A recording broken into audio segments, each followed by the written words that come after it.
and welcome to IRI Growth Insights, featuring IRI thought leaders, industry partners, and guests. For more than 40 years, IRI has been known for its invaluable data, but these podcasts delve into the insights the data reveal to fuel market disruption and market growth for those in the CPG, retail, healthcare, and media markets. Coming to you from IRI's corporate headquarters in Chicago.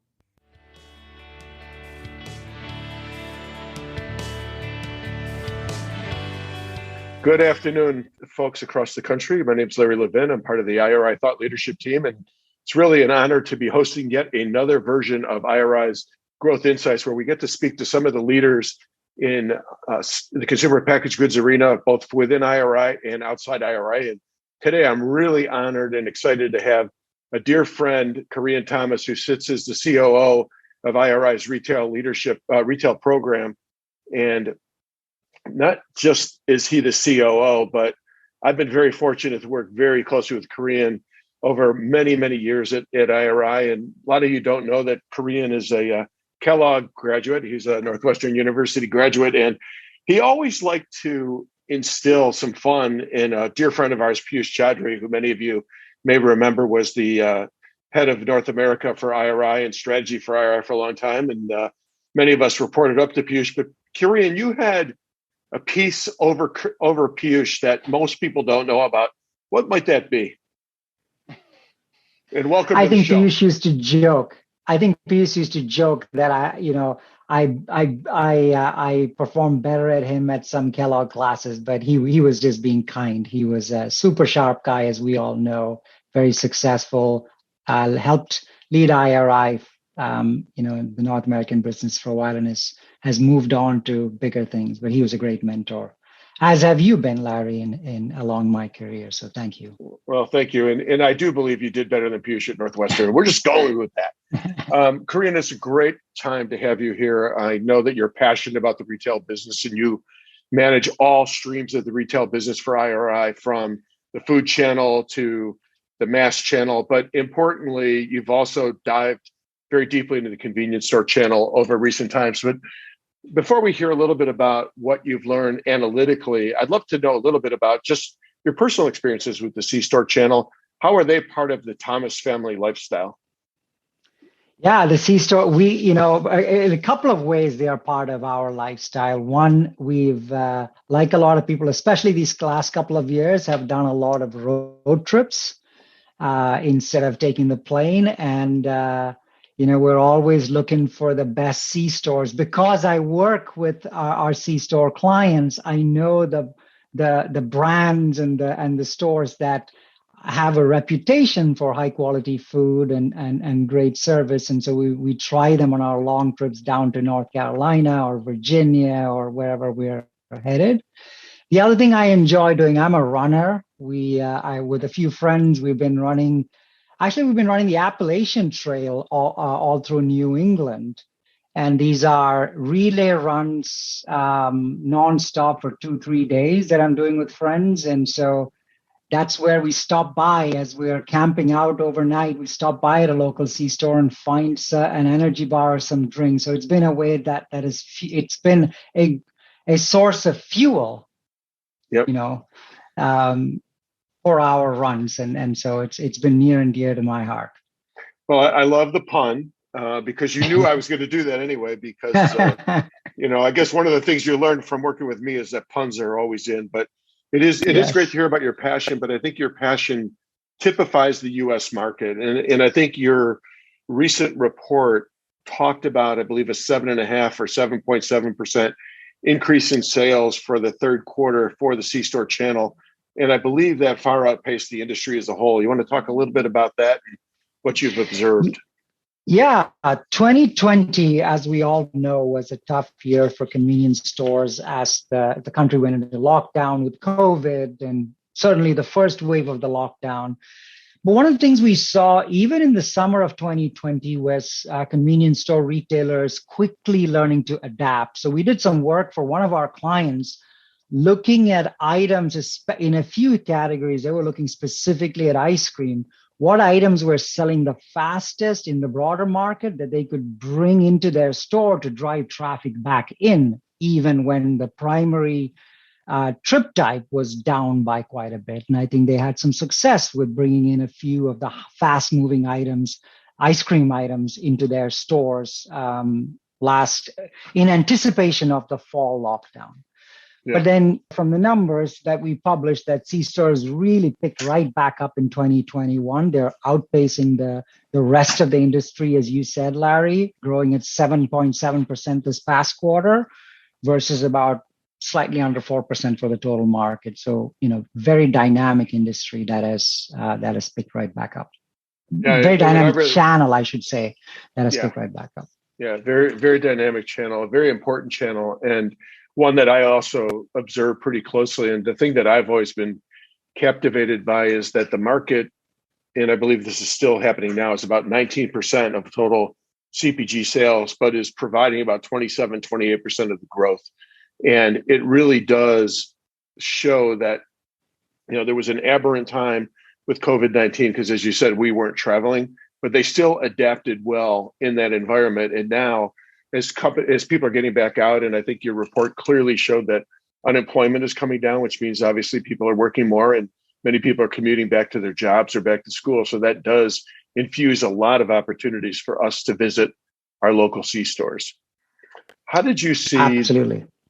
How did you see the channel almost becoming, especially in urban C-stores, an opportunity to win consumers in the buying pandemic time because of maybe a little bit easier to get paper products or some of the other things that were flying off the shelves in the bigger box stores? The convenience channel, at least as I saw in urban areas, did better than expected because of COVID.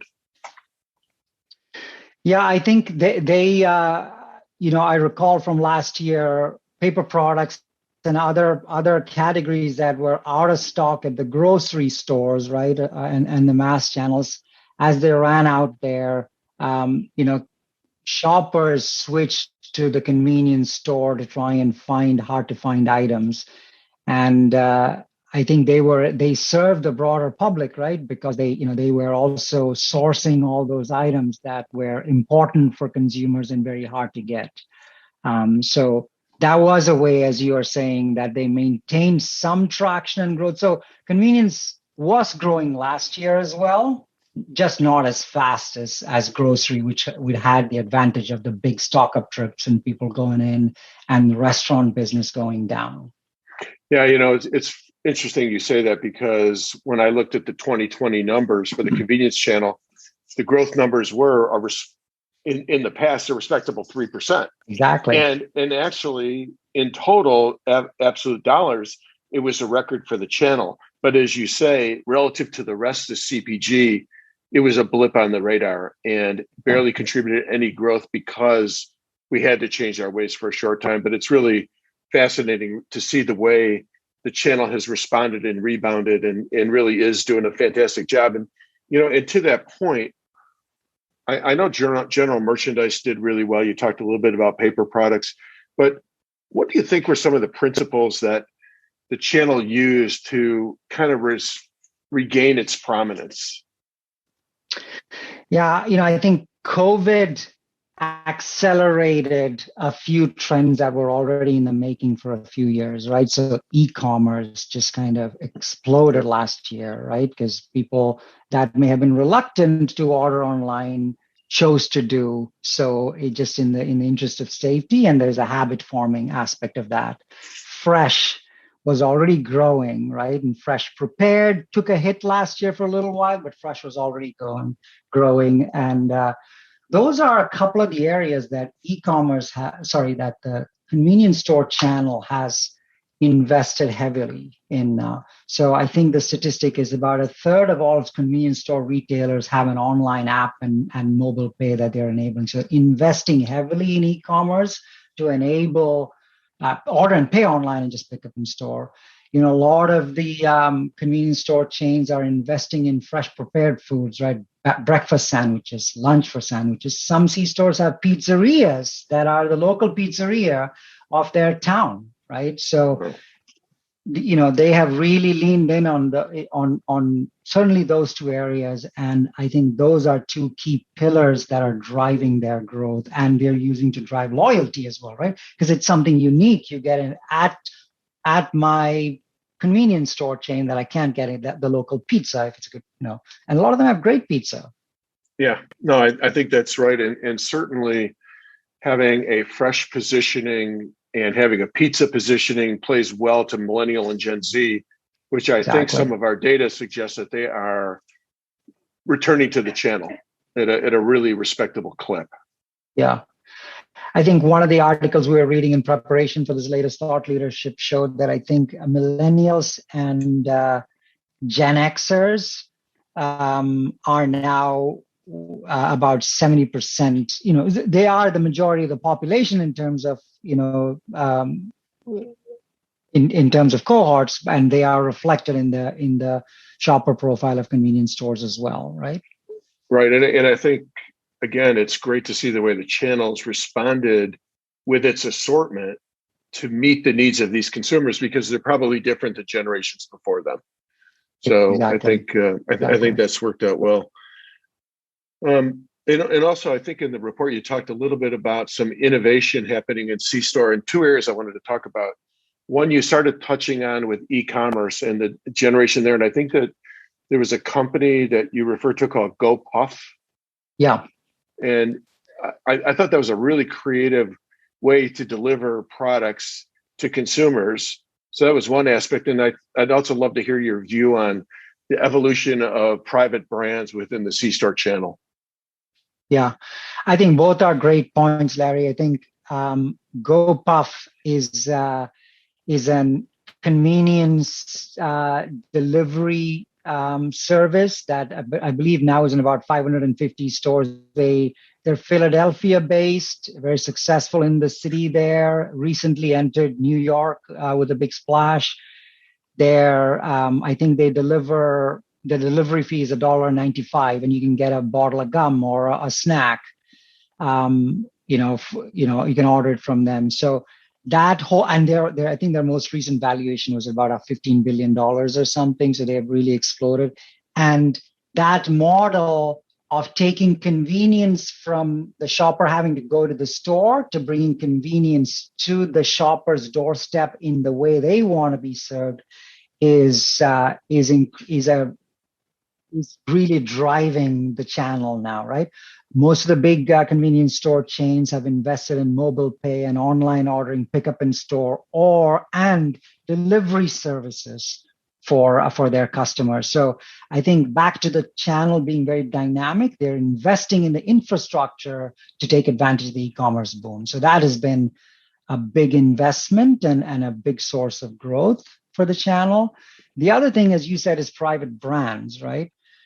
Private brands have really taken off, especially in the edible category. Private brands, I think, for the last year overall in the channels we cover have done well last year, but in the convenience store channel, they continue to do well this year, and especially in edibles, I think the private brand growth was north. The private brand growth in Q2 in edibles was plus 34%, and another 20% growth in Q3. And some of it was because of price inflation and price increases, but volume growth was pretty strong as well, and they outperformed national brands. This is convenience store private brands outperforming national brands.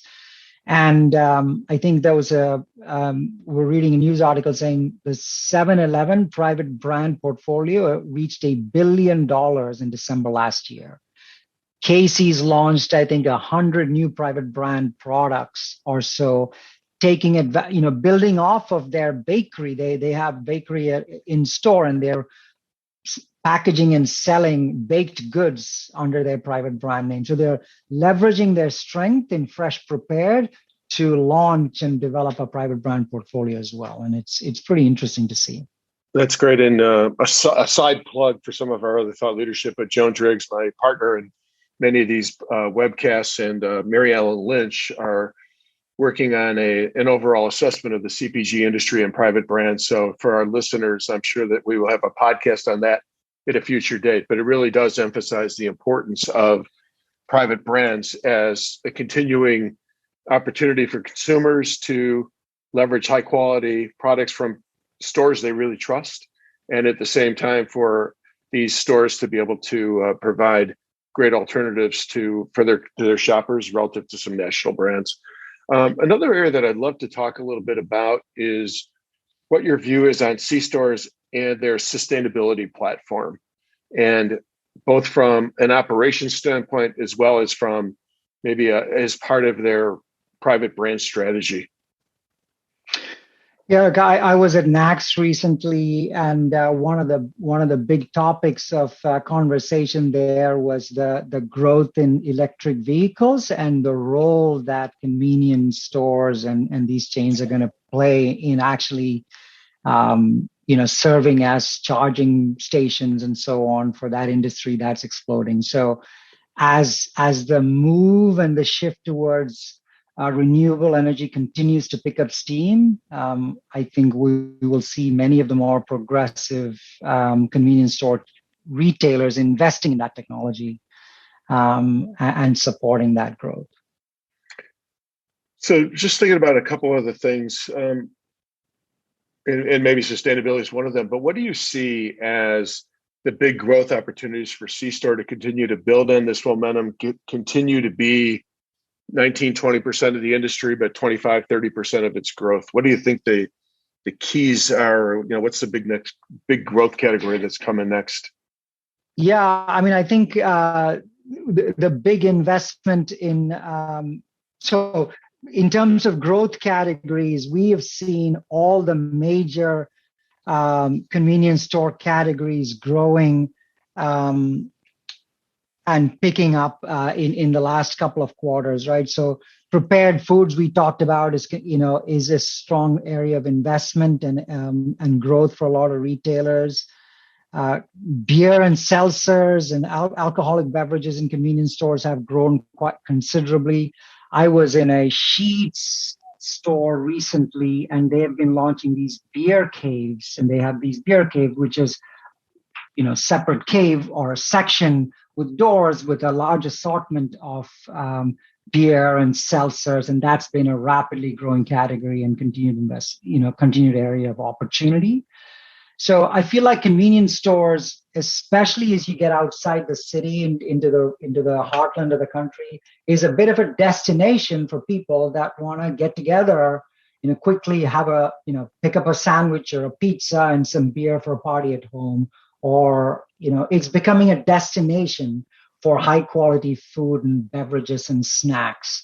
And when you add on top of that the investments they're making in delivery and e-commerce, you don't have to go to the store if you choose not to. They'll have that delivered to your home.